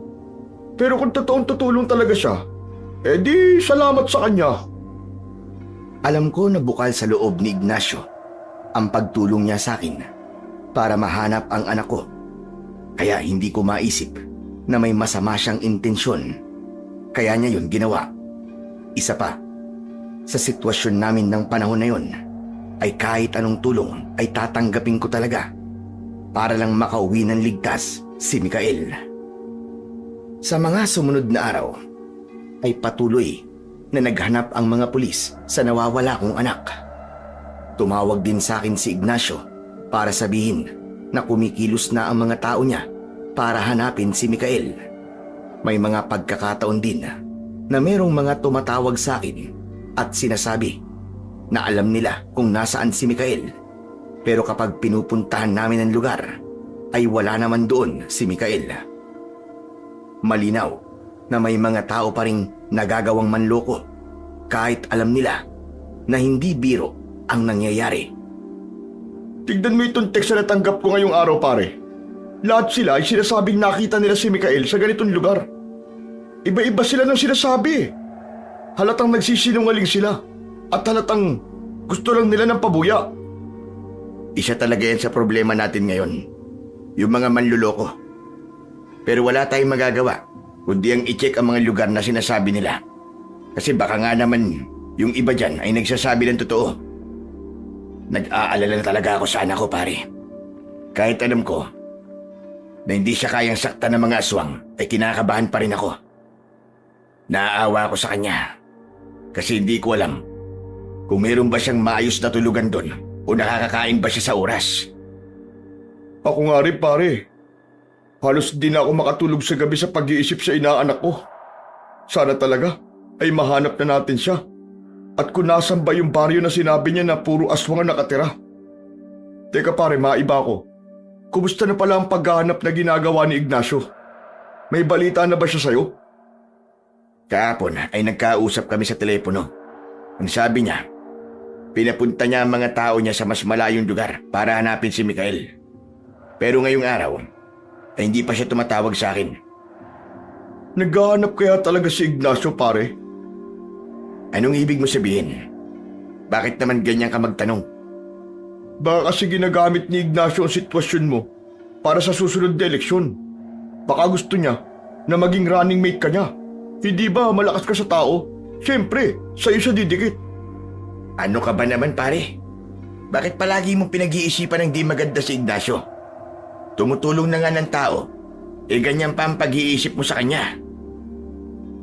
Ayoko lang naman na maabuso ka niya eh. Yun lang naman ang sa akin, pare. Alam mo, wala akong pakialam kung gagawin man akong running mate ni Ignacio sa susunod na eleksyon. Kaya niya ito ginagawa. Mabuti siyang tao at alam ko na maganda ang hangarin niya sa bayan natin. Kung may hidden agenda man siya, kung bakit niya tayo tinutulungan, wala na akong pakialam doon, pare. Ang importante ay meron siyang ginagawa para mahanap si Mikael. Okay, kung yan ang pinapaniwalaan mo eh. Re-respeto kita, pare. Pero, at sa akin lang, nagpapaalala lang, pare. Magsasalita pa sana ako nang may narinig kaming ugong ng humintong sasakyan sa tapat ng bahay. Maya-maya pa ay narinig namin ang pagtawag ni Ignacio sa pangalan ko sa labas. Nagmamadali kong sinundo sa labas si Ignacio at kasama ko na siyang pumasok sa bahay. Pinaupo ko siya at umasa ako na may magandang balita siyang sasabihin, kaya naroon siya sa bahay ko. Pasensya ka na kung pumunta ako rito ng ganitong oras. Alam kong gabi na. Pero hindi ko na kasi kayang ipagpabukas pa tong sasabihin ko sa'yo, Gabriel. Hindi na rin ako tumawag dahil mas mabuti na personal ko tong sabihin sa'yo. Teka, bigla naman akong kinabahan. Magandang balita ba ang sasabihin mo o hindi? Maganda at hindi, pare. Uunahin ko na magandang balita. Alam ko na kung nasan si Mikael. Talaga? Nasaan siya, Ignacio? Ito na ang hindi magandang balita. Nasa isang barangay siya ng mga aswang. Ang mga yun ang dumukot sa kanya at hanggang ngayon ay nandoon ang anak mo. Kung ganun, tama pala sinabi ni Mikael nung tumawag siya sa'yo, pare. Bakit ano ba sinabi ni Mikael? Nung araw na nawala kasi siya, ay nakatawag pa siya sa akin. At sabi niya, ay nasa isang lugar daw siya na puro aswang ang nakatira. Kung ganun, tama pala ang impormasyon na nakuha ko. Sa totoo lang, pare, hindi ako makapaniwala nang nalaman ko ang kinaroroonan ng anak mo eh. Di naman kasi ako naniniwala sa mga aswang na yan eh. Eh di, sabihin na natin sa mga pulis ang impormasyon na yan para ma-rescue na nila si Mikael sa lalong madaling panahon. Sa palagay ko, di magandang ideya na ipaalam natin to sa mga pulis. Hindi sila maniniwala kapag sinabi nating mga aswang ang may hawak kay Mikael. Baka mamaya niyan pagtawanan lang nila tayo o kaya isipin nila na nasisiraan na tayo ng ulo. Tama ka, Ignacio. Ang totoo, kaya hindi ko sinabi sa mga tao na alam kong aswang ang kumuha kay Mikael. Ay ganyan din ang dahilan ko. Baka hindi nila ako seryosohin. Pero may naisip akong plano. Tayo na lang ang magtungo sa barangay na yon para iligtas si Mikael. Magdala tayo ng mga armas. Labanan natin ang mga aswang. Uy, sandali lang. Delikado yung naiisip mo, Ignacio. Kayong dalawa lang? Hindi maganda kung marami kaming sasalakay doon dahil baka mas madali kaming maramdaman ng mga aswang. Saka, ang layunin lang naman ay ang iligtas si Mikael. Itatakas lang namin siya. Mas makakakilos kami ng maayos kung dalawa lang kami ni Gabriel. Ano, Gabriel? Pumapayag ka ba sa plano ko? Sa tingin ko tama ka, Ignacio. Mas mabuti nga kung tayong dalawa lang ang magtutungo sa barangay na yun. Hindi naman bago sa akin ang pakikipaglaban sa mga aswang. Noon kasi, ay isa akong manunugis. Sa tingin ko, ay kaya ko pa rin makipaglaban lalo na't buhay ng anak ko ay nakasalalay dito.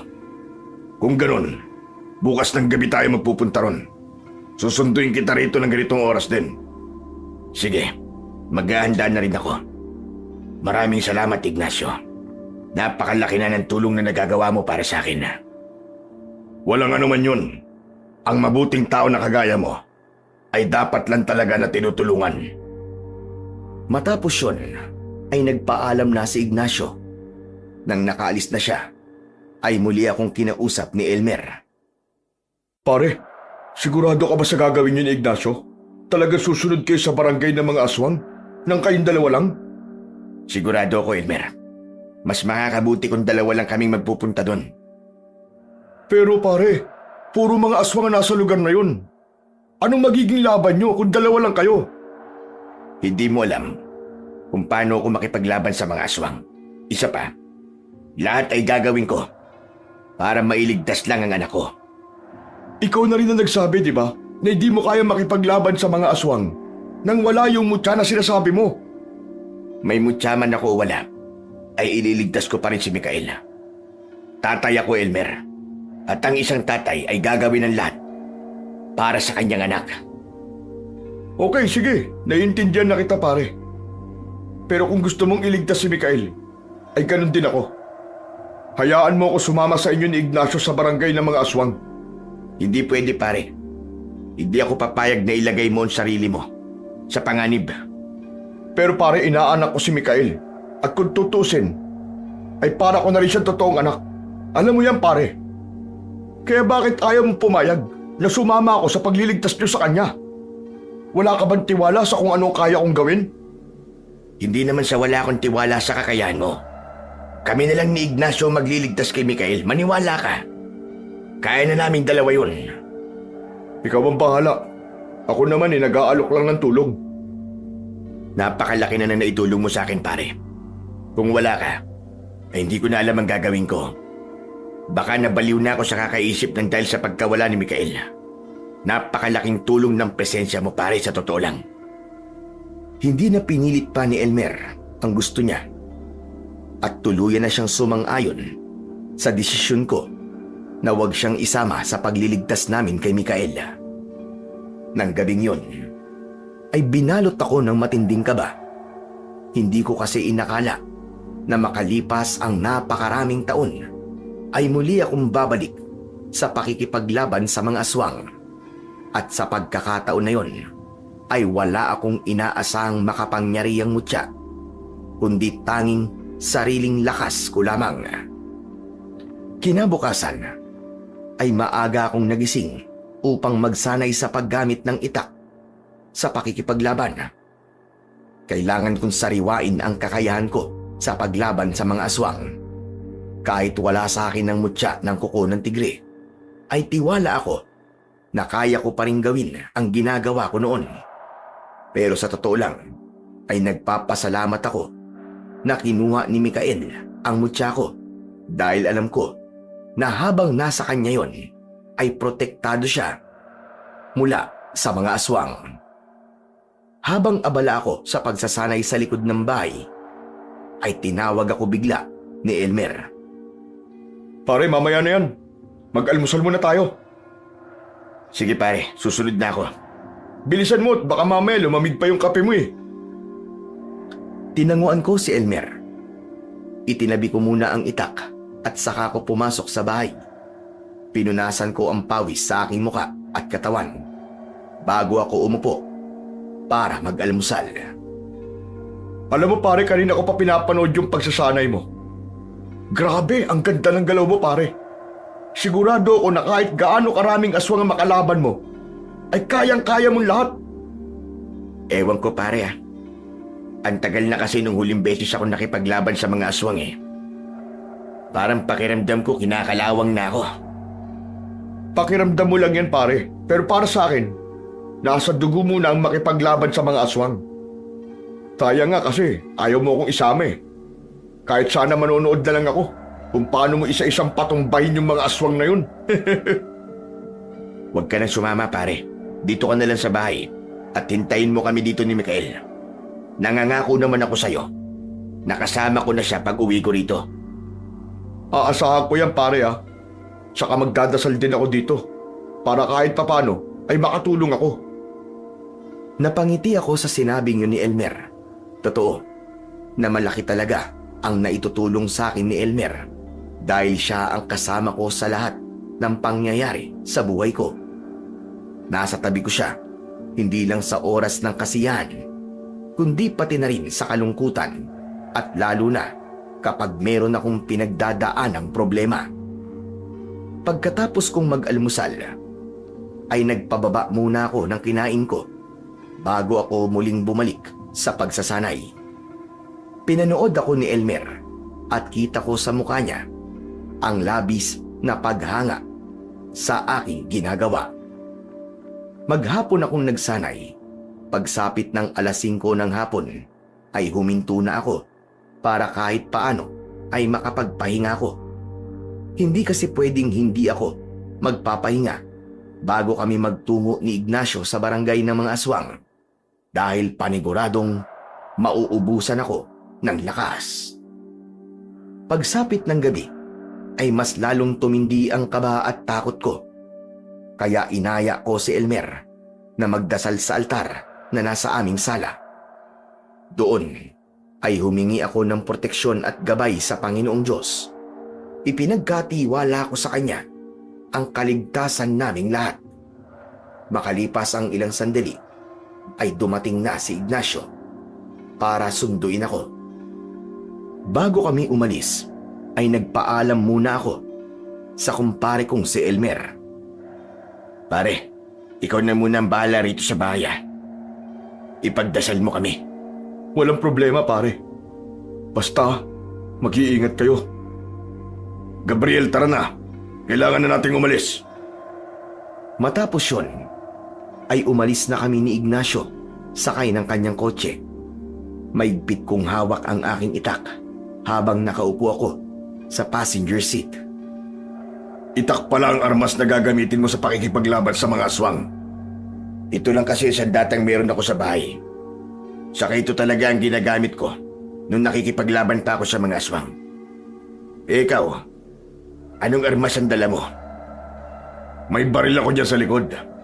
Di mo kasi ako katulad na may karanasan sa pakikipaglaban sa mga aswang. Pero hindi ko akalain na isa ka palang manunugis. Noon pa naman yun. Napakatagal ng panahon na huminto ko sa pagiging manunugis. Kaya nga hindi ako makapaniwala na babalik ako sa pagharap sa mga aswang. Oo nga pala, malayo ba yung pupuntahan natin? Medyo malayo, kaya inagaan ko ng konti ang alis natin. Siguro aabutin din ng 2 oras ang biyahe natin. Malayo-layo rin pala. Gusto ko pala magpasalamat ulit sa iyo, Ignacio. Salamat sa lahat ng tulong mo sa amin. Sa totoo lang, hindi ko inakala na ikaw pa ang makakahanap sa kinaroroonan ng anak ko. Wala yun. Gaya na sinabi ko, Karapat-dapat kang tulungan dahil isa kang mabuting tao. Hindi ko na tuloy alam kung paano pa ako makakabawi sa'yo. Ano ka ba? Hindi mo kailangan bumawi sa akin. Wala akong hinihinging kapalit sa pagtulong na ginagawa ko. Kahit ako nakaalam sa kinaroroonan ni Mikael, ay hindi ko pa rin kukunin yung pabuya na inalok mo noon. Pero ipinangako ko ang pabuyang yun sa makapagbibigay ng impormasyon kung nasan si Mikael. Hindi nga lang impormasyon ang binigay mo, kundi sasamahan mo pa akong iligtas siya. Mas mabuti pa siguro, ibigay mo na lang sa charity yung pabuya. Mas makakatulong pa yon sa mas maraming tao. Napakalaki talaga ng puso mo sa pagtulong. Alam mo, ang mga kagaya mo, ang kailangan ng bayan natin. Kung ikaw man ang nanalo noon sa pagka-mayor, ay magiging masaya ako para sa'yo. Dahil alam ko na nasa mabuting kamay kaming lahat. Napansin ko na biglang tumahimik si Ignacio matapos ko yung sabihin. Sumulyap lang siya sa akin at ngumiti. Naging tahimik na ang aming biyahe. Pilit kong inalis ang kaba sa dibdib ko at paulit-ulit akong nagdasal na sana ay maiuwi ko ng ligtas ang aking anak na si Mikael. Makalipas ang ilang oras ay lumiko ang sasakyan sa isang hindi simentadong daan. Napakadilim ng paligid kaya nakatodo ang headlights ng sasakyan ni Ignacio. Nang sabihin ni Ignacio na malapit na kami, ay huminga ako ng malalim at inihanda ko ang sarili ko. Maya-maya pa ay inihinto na ni Ignacio ang kotse. Mula roon ay may natanaw akong mga kabayan sa hindi kalayuan. Yung ba ang barangay ng mga aswang? Oo, hindi na tayo pwedeng gumamit ng kotse papunta doon dahil malalaman kagad nila ang pagdating natin. Mula rito maglalakad na lang tayo. Naisip ko rin na mas makakabuti kung sa magkaibang direksyon tayo pumunta. Kung anong plano mo, ayun ang gagawin natin. Malaki ang tiwala ko sa'yo. Pero, alam mo ba ang eksaktong kinaroroonan ni Mikael? Ayon sa impormasyon na nakuha ko, ay nasa isang kubo si Mikael at doon siya nakakulong. Yung kubo raw na yun ay nasa dulong bahagi ng barangay na yan. Kung ganun, ang kubong yun ang dapat nating hanapin. Ganun na nga, ang mabuti pa kumilos na tayo. Basta mag-iingat ka, Gabriel. Ikaw din, mag-iingat ka, Ignacio. Bumaba na kami ni Ignacio sa kotse. Mula sa likod ng sasakyan, ay kinuha niya ang isang mahabang baril na wala akong ideya kung ano ang tawag. Wala kasi akong alam pagdating sa mga baril. Tinahak namin ni Ignacio ang magkaibang direksyon papunta sa barangay ng mga aswang. Dumaan ako sa Talayban at matapos ang ilang minuto ay nasa mismong loob na ako ng barangay. Nagtago ako sa likod ng puno at pinagmasdan ko muna ang kapaligiran. Siniguro ko na walang aswang sa paligid bago ako naglakad papunta sa dulong bahagi ng lugar na yon. Kakaunti lamang ang mga kubong naroon, kaya naisip ko na hindi ganun karami ang mga aswang doon. Nang makarating na ako sa dulong bahagi ng barangay, ay meron doong nakatayong 2 kubo. Nilapitan ko ang isa at mabilis kong binuksan ang pinto nun. Wala roon ang anak ko. Naglakad ako patungo sa isa pang kubo. Sa pagbukas ko ng pinto, ay nagulat ako nang bigla kong sinunggaban ng isang aswang. Mabuti na lang at naging maagap ako, kaya nagawa ko siyang iwasan. Buong puwersa ko siyang tinaga sa batok. Tatakbo na sana ako, pero natigilan ako dahil may mga aswang sa aking harapan. Unti-unti nila akong pinalibutan. Nagngangalit ang matutulis nilang mga ngipin. Nanlilisik din ang kanilang pulang-pulang mga mata at ang mahahaba nilang kuko ay kumikislap pa sa liwanag ng bilog na buwan. Hindi ako natatakot sa inyo kahit marami kayo. Ilabas niyo ang anak ko, mga dyablo kayo. Dahil kung hindi, uubusin ko kayong lahat dito. Nasa na ba si Ignacio? Bakit wala pa siya rito? Hanggang sa sabay-sabay na umatake sa akin ang mga aswang. Pakiramdam ko ay sinapian ako ng kakaibang lakas ng sandaling yon. Walang ibang nasa isip ko kundi ang patayin ang lahat ng aswang na nasa harap ko. Kahit wala sa akin ang kuko ng tigre, ay nakaramdam pa rin ako ng kakaibang lakas. Alam ko na dahil yun sa kagustuhan kong iligtas si Mikael. Lahat ng aswang na lumapit sa akin ay tinaga at sinaksak ko gamit ang itak. May ilan na nagawa kong masugatan pero hindi ako pinanghinaan ng loob. Nagpatuloy ang pakikipaglaban ko sa mga aswang ng ilang minuto. Nakita ko kung paano isa-isang bumagsak ang mga aswang hanggang sa nagawa ko ng patayin ang huling aswang nang saksakin ko siya sa tapat mismo ng kanyang puso. Hindi ako makapaniwala nang malaman kong nagawa kong patayin ang lahat ng aswang na naroon. Doon na ako nagsimulang hanapin si Mikael. Mikael! Anak! Nasaan ka? Kung naririnig mo ko, sumigaw ka! Pupuntahan kita, anak! Ngunit wala akong narinig na sagot mula kay Mikael. Isa pang problema ko ay kung nasaan si Ignacio. Simula kasi nang naghiwalay kami kanina, ay hindi ko na siya nakita. Nagulat na lang ako nang may biglang tumapik sa likuran ko. Mabilis akong lumingon at akmang tatagain ko na sana ang nasa likod ko. Pero natigilan ako nang malaman ko na si Ignacio pala yun. Gabriel, ako to! Hindi ako aswang! Ano nangyari sa'yo? Bakit may sugat ka sa braso? Inatake kasi ako ng aswang kanina nung naghiwalay tayo eh. Tapos habang tumatakbo ko palayo sa kanya, nadapa ako. Humampas ako sa isang matigas na bagay. Ayun, nawalan ako ng malay. Tignan mo, may sugat din nga ako sa noo. Mabuti na lang at di ka napatay nung aswang na umatake sa'yo. Akala ko talaga iniwan mo na ako kaya wala ka rito habang nakikipaglaban ako sa mga aswang kanina eh. Pasensya ka na talaga kung di kita nagawang tulungan. Pero mukha namang hindi mo pala kailangan ng tulong ko dahil nagawa mong patayin ang lahat ng aswang na nandito. Hindi ko nga rin akalain na magagawa kong ubusin ang mga aswang dito.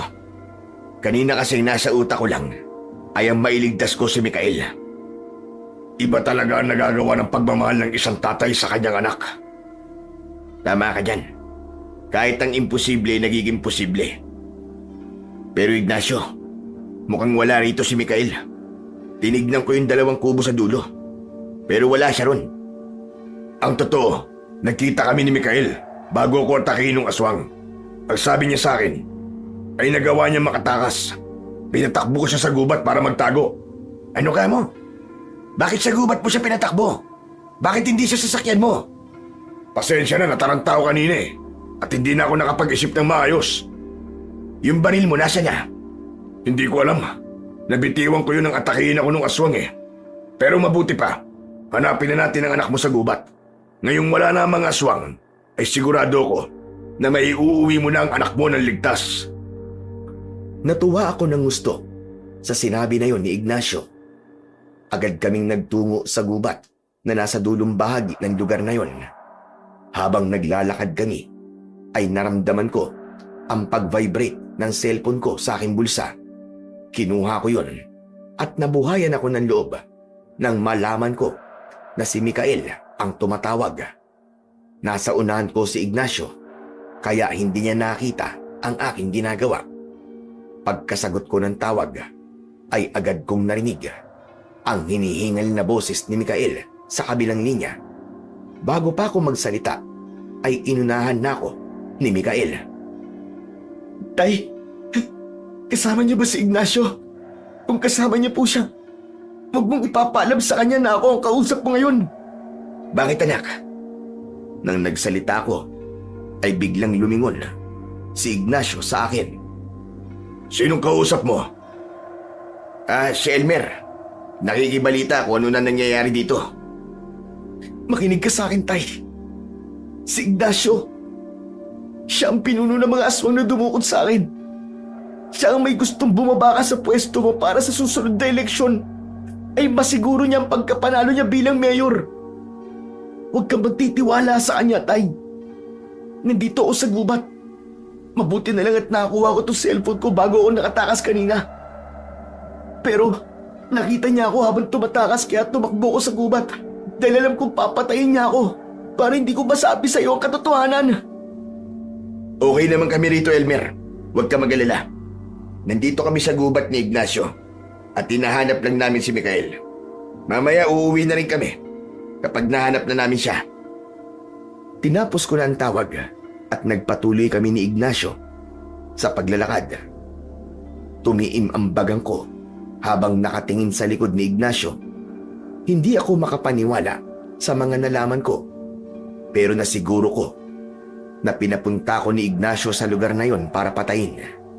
Hindi nga lang niya inasahan na magagawa kong ubusin ang mga alagad niyang aswang at magagawang makatakas ni Mikael.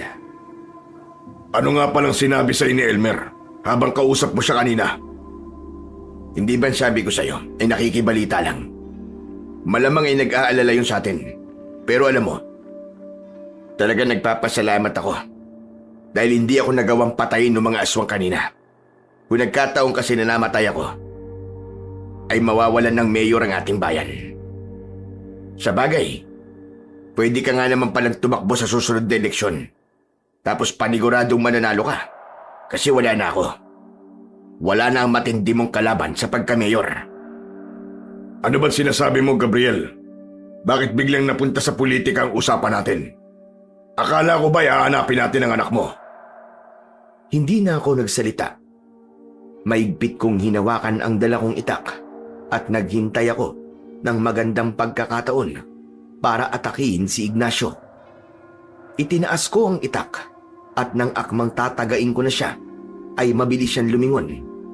Bago pa lumapat ang talim ng itak sa kanya, ay nagawa niyang hawakan ang kamay ko at isang nakakalokong ngisi ang pinakawalan niya. Akala mo ba ay hindi ko alam na ang anak mo ang kausap mo kanina? Isa sa mga kakayahan ko bilang aswang ay ang malakas na pandinig. Dinig na dinig ko ang pinag-uusapan yung dalawa. Walang hiya ka, Ignacio. Niloko mo kung demonyo ka. Kunwari ka pang tumutulong, yun naman pala. Ikaw ang utak sa pagdukot sa anak ko. Isa kang aswang hayop ka. Hindi naman sana tayo aabot sa ganito. Kung noong unang beses pa lang na nagpadala ako ng sulat, ay bumaba ka na sa pagka-mayor. Pero masyado kang matigas. Tama lang ang ginawa ko, Ignacio. Kung ikaw lang din naman ang magiging mayor, kahit wag na. Magandang plano ko para sa bayan na yun. Magpapatayo ko ron ng pabahay at ang mga titira doon ay ang mga alagad kong aswang para mas madali silang makapambiktima at hindi na nila kailangan magtago pa rito. Paano pa yun mangyayari? Kung inubos ko na silang lahat? Kaya nga nandito tayo sa gubat para tapusin ang buhay mo. Dahil hindi kita mapapatawad sa ginawa mong pagpatay sa mga alagad ko. At kapag napatay na kita, isusunod ko na ang anak mo. Tutal, nandito rin din naman siya sa gubat. Doon na mabilis na nagpalit ng anyo si Ignacio. Naging isa na siyang aswang na may malahalimaw na itsura. Nagpumiglas ako pero hindi ko magawang makawala dahil sa higpit ng pagkakahawak ni Ignacio sa aking kamay. Hanggang sa kinalmot niya ako sa tiyan. Binitiwan ako ni Ignacio at napaluhod ako sa lupa habang sapu-sapu ko ang aking sugat. Hayop ka! Hindi ako papayag na magtagumpay ka sa mga pinaplano mo. Papatayin din kita, kagaya ng mga mahihina mong alagad. Huwag mo kong itulad sa kanila. Hindi nila ako tatawagin pinuno kung hindi ako malakas. Isa pa, kahit inubos mo sila, ay kayang-kaya ko pa rin manghawa ng pagiging aswang ko sa mga tao. Napakadali lang para sa akin na muling bumuo ng isang hukbo ng mga aswang. Aatakihin ko sana ang aswang gamit ang itak, pero malakas niya akong sinipa sa muka. Napahiga ako at mabilis niyang inapakan ang aking kamay. Malakas akong napasigaw dahil sa labis na sakit hanggang sa tuluyang ko nang nabitiwan ang itak. Wala kang laban sa akin, Gabriel. Ang gubat na ito ang magiging libingan nyo ng anak mo. Hayop ka talaga, Ignacio. Napakagaling mong manlinlang. Dahil napakadali mong linlangin. Parehas pa kaming nagulat ni Ignacio nang marinig namin ang malakas na sigaw ni Mikael. May kasiyahang bumangon sa puso ko nang sa wakas ay nakita ko na ang anak ko. Ipinakita niya sa akin ng mutya ng kuko ng tigre at malakas niya yung ibinato sa akin. Matagumpay kong nasalo ang mutya at agad ko yung isinuot sa leeg ko. Agad kong naramdaman ang paggapang ng kapangyarihan ng mutya sa aking katawan. Ano ang bagay na yan? Ito ang tatapos sa kasamaan mo. Diablong buwang ka. Nanlilisik ang mga mata ko na para bang isang tigre. Nagawa kong alisin ang kamay ko mula sa paa ni Ignacio. Sinipa ko siya at napaatras siya. Tumayo ako at unti-unting lumapit kay Ignacio. Tapusin mo na Ignacio na yan, Tay! Ipakita mo na nagkamali siya ng binangga! Alam mo, may naisip ako.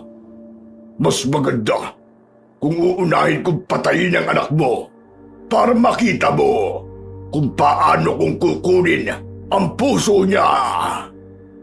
Nagulantang ako nang biglang tumakbo ang aswang papunta sa anak kong si Mikael. Mikael! Tumakbo ka na! Bilisan mo! Ngunit tila nagulat din si Mikael sa pangyayari, kaya hindi niya magawang makaalis sa kanyang kinatatayuan. Nakatitig lang siya sa aswang na mabilis na tumatakbo papalapit sa kanya. Bumangon sa dibdib ko ang matinding kagustuhan na iligtas si Mikael mula sa aswang na si Ignacio. Nag-init ang buong katawan ko at isang galit na sigaw ang pinakawalan ko. Hindi ko inasahan na sa pagkakataong yun ay ipagkakaloob sa akin ng mutya ng kuko ng tigre ang sukdulan ng kanyang kapangyarihan. Unti-unting nagbago ang anyo ko. Unti-unti ring tumulis ang mga kuko ko sa kamay na parabang sa isang tigre. Binalot ako ng matinding lakas. Agad akong tumakbo para habulin ang aswang at pigilan ang pag-atake niya kay Mikael.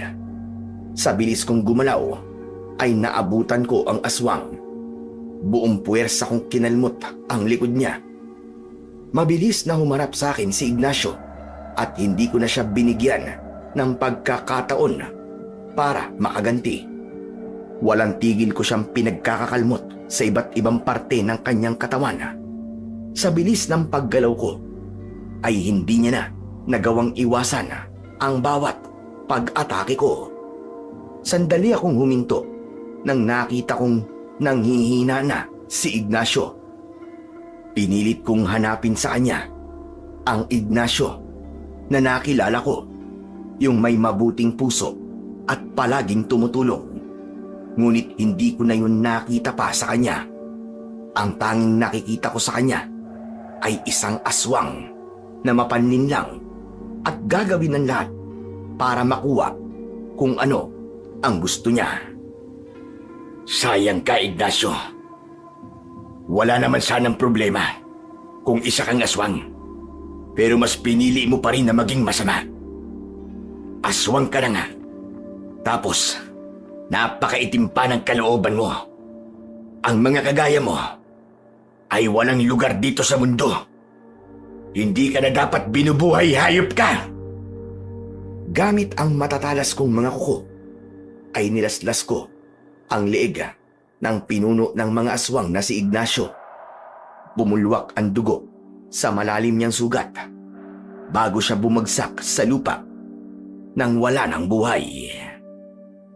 Doon na bumalik sa normal ang aking mga kuko. Dahil sa dami ng sugat na aking natamo, ay nanghihina akong napaluhod sa lupa. Tumakbo si Mikael papunta sa akin at agad niya akong inalalayan. Ang dami mong sugat, Tay. Kailangan niyo pong madala sa ospital. Ayos lang ako, anak. Kumusta ka? Sinaktan ka ba nila? Paano naman po nila ako masasaktan? Nasa akin po yung mutya eh. Pero salamat, Tay, ha. Kasi po, iniligtas niyo ako. Alam mo naman, anak, nagagawin ko ang lahat para sa'yo. Ganun kita kamahal, anak. Sorry, Tay. Kung naging matigas po ang ulo ko. Kung sinunod lang po sana kita, ay hindi mangyayari ang lahat ng ito. Mabuti na rin at nangyari ito. Ang pagsuway mo sa akin ang naging daan para matapos na ang panluloko at kasamaan ni Ignacio. Tay, pinapangako ko po. Simula po ngayon, ay palagi na po akong makikinig sa inyo. Hindi ko na po kayo susuwayin, Tay. Pinapangako ko po yan. Niyakap ako ni Mikael at napangiti ako sa labis na kasiyahan. Sugatan man ako, ay hindi ko maitatanggi na napakasaya ko ng mga oras na yon dahil ligtas na ang anak ko. Lihim ako na nagpasalamat sa ating Panginoong Diyos.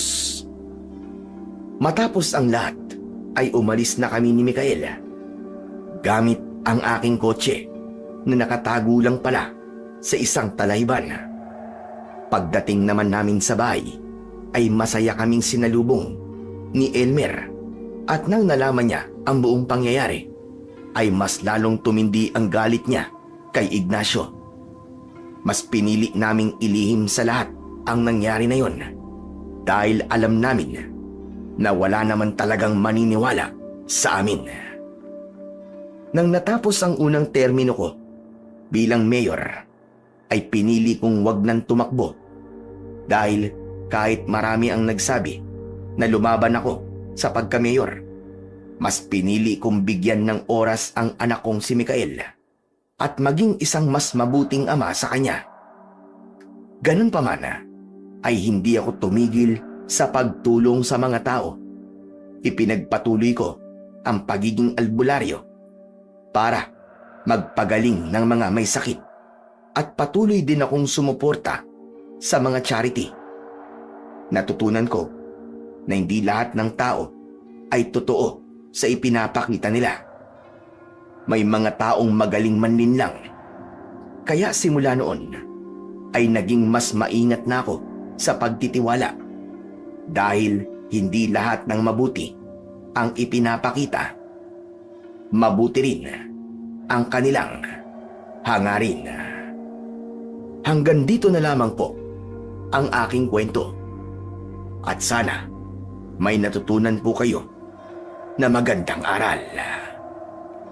Sa kwentong inyong napakinggan ay pinatutunayan lamang na sa huli, hindi lahat ng anyong mabuti ay tunay na nagmumula sa malinis na puso. May mga tulong na sa panlabas ay tila dalisay, ngunit sa kalooban ay may nakatagong layunin na pansarili lamang. Ang tunay na pagtulong ay yaong may tapat na hangarin at nagbubunga ng kabutihan hindi lamang sa sandali, kundi sa pangmatagalang buhay ng iba. Sapagkat, paalala sa atin ng Biblia, mag-ingat kayo sa mga bulaang propeta na lumalapit sa inyo na nakadamit tupa, ngunit sa loob ay mababangis na lobo. Yun ang sabi sa Mateo 7:15. Kaya naman, nararapat lamang na maging mapanuri tayo. Hindi agad nadadala sa matatamis na salita o magagandang pakitang tao, kundi sinusuri ang tunay na bunga ng kanilang ginagawa. Sa panahon ngayon, may hahambing ito sa ilang mga kandidato na ipinapakita ang pagtulong. Ngunit ang tanong ay kung ito ba ay bukal sa puso o may kapalit na inaasahan. Gayunpaman, malinaw nating ipinapahayag na wala tayong pinatatamaan na sinuman. Ito ay paalala lamang upang manatiling mulat, matalino at matuwid sa ating pagtingin at pagpili. Ang aral na dapat nating baunin ay ito: ang kabutihan ay hindi nasusukat sa laki ng naibibigay, kundi sa linis ng layunin at sa tunay na epekto nito sa kapwa. Matuto tayong tumingin hindi lamang sa panlabas na anyo, kundi sa bunga ng gawa, sapagkat ang tunay na malasakit ay hindi naghahangad ng kapalit, kundi kusang naglilingkod para sa kapakanan ng iba. Sa ganitong paraan, nagiging matibay ang ating paninindigan at hindi tayo madaling malilinlang. Bagkus, nagiging instrumento pa tayo ng tunay na kabutihan at katotohanan sa mundong ating ginagalawan. Maraming salamat po sa walang sawang pakikinig at pagsuporta sa aking mga YouTube channel. Huwag niyo rin pong kalimutang mag-subscribe at i-hit ang notification bell para sa mas marami pang makapigilininga na kwentong aswang at katatakutan mula sa mundo ng kababalaghan. Hanggang sa muli po, at pagpalain kayong lahat ng ating dakilang Diyos na siyang pinakamakapangyarihan sa lahat.